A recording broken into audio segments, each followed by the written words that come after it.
Hi, and welcome to the LDV Podcast. I'm David Maldo, and I'm really excited because we have a great resource to share with you today. It's the Producer's Guide from the Webinerd. And I'd like to introduce the creator of the guide, Joshua Jones. Can you please introduce yourself and tell us a little bit about the Webinerd? Thanks so much, David. I really appreciate the opportunity to engage with you and your audience. My name is Joshua Jones, and I started the Webinerd first in 2014 briefly before being recruited for another service provider in the online events, meetings, webinars industry. I relaunched the business in 2019, about the middle of last year, and really excited to provide people a resource and a higher level of information so that they can do better with their online meetings and their webinars. The software makes it so accessible these days. It's really easy to get into a meeting, get into a webinar, launch it, but knowing the finer details, really not a lot more information than the average user already has, but knowing some of those finer points really helps to save time, makes you look good. You know, the worst thing that can happen in an online event is, everything falling apart. That's loss of revenue, that's loss of prestige perhaps. So really want to just make sure people are fine-tuning their processes so that they can host really awesome online events, meetings, webinars, and if they need a little help, of course, I'd love to be here to assist them. Great, thanks so much. And just to bring everyone up to speed, the way we met was I was attending a presentation that Joshua was presenting, and I liked his style so much. I'm like, this guy gives good presentations, and I give presentations, and there was there's a lot of Joshua in his presentations, so there's a lot of David in my presentations. And afterwards, I had to speak with him and say, we should be doing things together because we have a similar style. So when this producer's guide came across my desk, at first I'm like, what is this thing? Because I didn't realize it was someone shared it with me, and I said, yeah, this is all obvious stuff. We don't need this. I'm like, wait a minute, this is from Joshua. Let me take a look at it. And I have to say, I'm really using this thing. Let me share my view here. So what it is, and you know what it is, but for our audience, what it is, this is just a great thing to actually print out and have with you to give you the confidence that your online events are going the way that they expect. And when I first looked through it, I'm like, okay, we have some terms. Let's see what we start with. Okay, a planning meeting. You know what? I always do a planning meeting. And I'm like, yeah, you know what? I probably do some of these things. And I started looking at this list, and I'm like, oh, man, I need to print this out because you know what? As a professional presenter, yes, I do a planning meeting. Yes, I do a lot of these things, but you know what I don't do? I don't leave the meeting feeling like, okay, I'm sure we did everything. I don't have the confidence. And having this printed out, I'm literally going to check it off, and I'm going to leave my planning meetings feeling like, okay, we're good. The next thing is the technical rehearsal. And this is something that I always insist on, whether I'm hosting or a guest or the client or whatever my role is. If I'm involved in a webinar, I'm like, can we please do some rehearsals? And again, it's the obvious stuff. Make sure everyone's audio and video is working, but it's some not obvious stuff. And again, every time I've done one of these meetings, I felt good that I've done it, but I've had this nagging doubt at the end. Right. And inevitably there's somebody that hasn't done it before. Maybe this is their first, this is their second, or, they're just a few webinars under their belt, and they don't necessarily have that comfort that you might have hosting events on a regular basis. So having the guide there, it reminds me of what I need to do to make sure that they're comfortable as well. Not that I understand what is going on, but as a technical producer, I need to make sure everybody understands exactly what they need to understand. Yeah, so the list helps. I wish I had this guide as when I was starting, because, as I said, oh, sure, as a professional, I always do a planning meeting. I always do a technical rehearsal. I always do a pre-event check-in. The reason why I do those things is because I wasn't told to do them when I started, and I had bad experiences.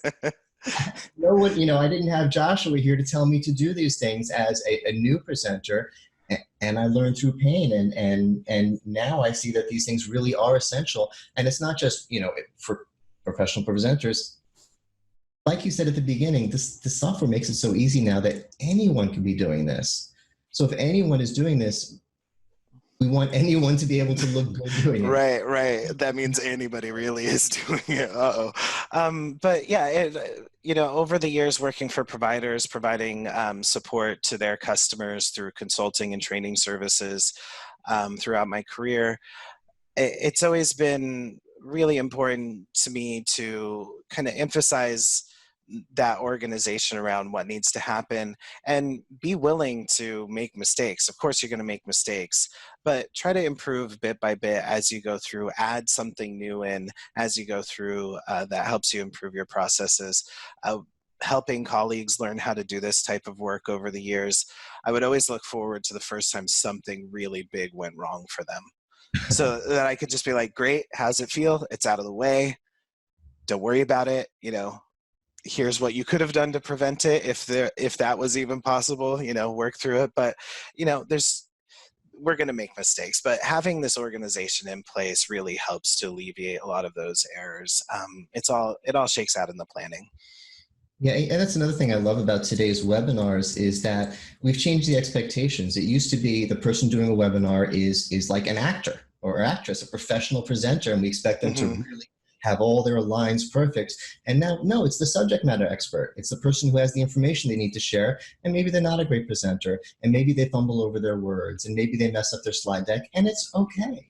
I much prefer it. It's people. Yeah. I mean, I'd rather have somebody stumble over their words a little bit than sound like, that guy from The Simpsons, what's his name? With the voice, with the those way too schmaltzy, way of speaking. I don't want to hear that. I want to hear the real person that knows what they're talking about and isn't going off of a script. Yeah, absolutely. So the platform's becoming so accessible, like we're saying, it makes it so that anybody has a key to the door and they can step right through. So it becomes more imperative that if we're going to stand out, we really need to have a slick process to make sure that, we're not getting hung up on snags and hurdles that a lot of people might falter on. Yeah, and a lot of these things, going back to the guide, these are things that are very easy to check and very easy to prevent. But right. The big disasters, it's like, if you could just do a little thing to prevent a really bad thing to happen. Right. And going back to the people could see the guide from themselves, but you have the pre-event check-in, which is of course important. And a lot of people show up to those. And what are we doing here? Well, here's things that you could be doing there to make yourselves more comfortable and ready in those 30 minutes. Other things during live events. After this one, I thought actually made me laugh because a lot of times I get off a webinar and I say, that was amazing. This was great. What are we going to do next? Who do I talk to? Should I call the client? Should I call the person? What are we doing? It feels like something should happen and no one knows who to send the first email to. There are things you can do. Wrap it up. And my favorite part is this data sheet. I cannot tell you how many times, especially in that 30-second pre-event thing that we were just talking about, someone will say, we need this person's email. Let me check my emails to find it. We need the link for the whatever. Everything in here has been someone check your emails to find this bit of information. So to actually have this is a great, and I hate paper, but I'm printing this out. Oh, well, there's, when you download the producer's guide, you get a link to this item as well as a fillable PDF. So for those people that don't like to use paper or, writing in that small space is kind of tough. It's nothing fancy, but you can use it as a fillable PDF so you can save it and share it on your computer as well. Great. And then we're going to put that link in the description below so anyone can access this guide. And that URL is thewebinerd.com/producers guide.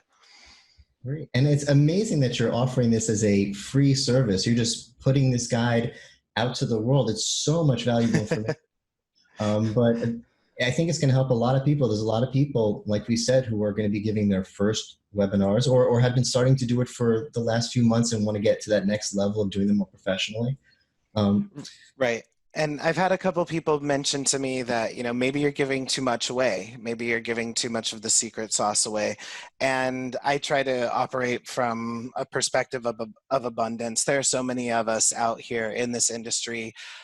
I network with people like you and another mutual friend of ours that I've met through the industry. We're all working hard in this industry to make it better, but we're all kind of doing something a little different. So what I'm focusing on isn't necessarily what you focus on with your business, but building kind of a great ecosystem in this environment that we have of people working online, remote workers, people in sales more and more, marketing, telemedicine is getting huge, schooling, it's all blowing up, and the paradigm's really finally tipped over the edge of the waterfall, I think, with online communication. So it's really an exciting time, and I want people, like I said earlier, I want people to be better at this. I want people to save time, and time is money. And I want people to protect their reputations by making sure that their events turn out well and they look good doing it. So I want to put that information out there. And for those people that are experienced with webinars and online events, it may seem a little old hat and maybe a little mundane. Of course, this is stuff that I do. But it's, like you said, it's nice to have that list there. You wish you had it earlier. But for those people that might be new to it, it might provide them a little bit more awareness of what they're really getting into. After almost 15 years, these are the things that I distilled into a 6-page report that I could share with people. And hopefully, that person that's brand new realizes that they can sharpen up a few things and be able to do it themselves with this information, or maybe they realize that they need some help, and we'll be out here to assist you as well. And I think we got to give a lot of credit to companies like Zoom. We're using the Zoom platform right now. Mm-hmm. That made this so easy that it's actually an issue. Because it didn't used to be an issue. It used to be if you were doing a webinar, you hired for a lot of money a professional webinar company to come in and hold your hand and take care of it. But now that it's so affordable, so easy, we have anyone can start doing their own webinars. Now there's a need for people like you to come in and help us do a better job with them. So for people who've downloaded the guide and are giving their webinars and they're trying to get the best out of it, what else can they get from the webinar? Let's say they need that extra level of help and they go to your website and they say, okay, we appreciate the guide, but we need a little more help. What can you offer them? Well, I encourage people, of course, to keep in touch. Feel free to reach out anytime to ask questions or make a suggestion. Is there information that you need to hear about? This producer's guide came about because I was dealing with a friend of mine who had to teach other people how to produce webinars, and I said, okay, let me put something together for you. And then I couldn't stop putting it together, and then it became the producer's guide, and it's 6 pages on a PDF. So I am really excited about putting information like this together to help people. So if people have suggestions, you can reach out to me directly, joshua@thewebinerd.com. Find me at thewebinerd.com and click contact. Find the blog there. I'll be releasing information there and providing tips and tricks and so forth. Beyond that, of course, the service that I provide, production support for events, whether it's a really important meeting, your first webinar, or just a highly visible webinar. This one's getting a lot of attention. I also like to help people, and I specialize in folks hosting live in-person events and streaming those online. So I can help you bring that remote audience into that in-person experience and really broaden that potential for that communication. So there's a whole mess of different types of events out there. 15 years of experience, over 1,000 events that I've hosted or assisted with at this point. I definitely have seen something like what you were doing, but certainly could help you to streamline that process. Now, beyond that production service, which you can find at the services page at thewebinerd.com, I've just started working on, and I'm about to launch my bootcamp sessions, which are for groups or individuals so that you can learn how to be an expert with the platform. So if you have a team of users, or if you as an individual want to really shape up and become an expert, understand that basic troubleshooting that'll get you through some snags and troublesome situations here and there if they come up. Technology is so much better than it used to be. But, little of that troubleshooting, those best practices that we'll hammer in, we can do a workshop sessions where we can practice those tools. How do I transition from sharing slides to sharing a video that I've pre-recorded? Here's our recent commercial or something. So there's a lot of potential through these, seemingly simple tasks. If you don't have a good practice and repetition of those tasks, there's a chance for a fumble. So having an opportunity to really dig in at a really high level and drill into these tools so that you understand how you can use them best to your advantage. Because we all have different use cases. I want to work with people and explore those use cases.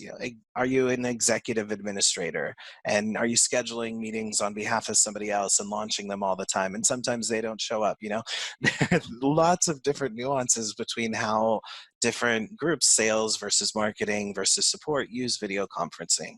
And I've had the experience in just about every use case you can imagine. And I want to share this information. If you can't tell already, I don't want to go away with all this information stuck in my head.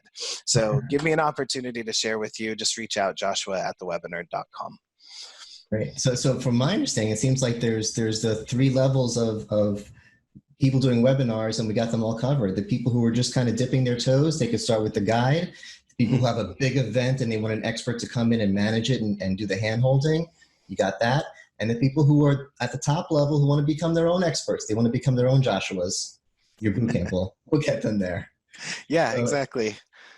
Great. So thanks so much. It's always fun to chat with you. If you are doing more webinars and want to be doing them better, check out Joshua at all the links that we shared. And if you enjoyed this content, please follow at letsdovideo.com.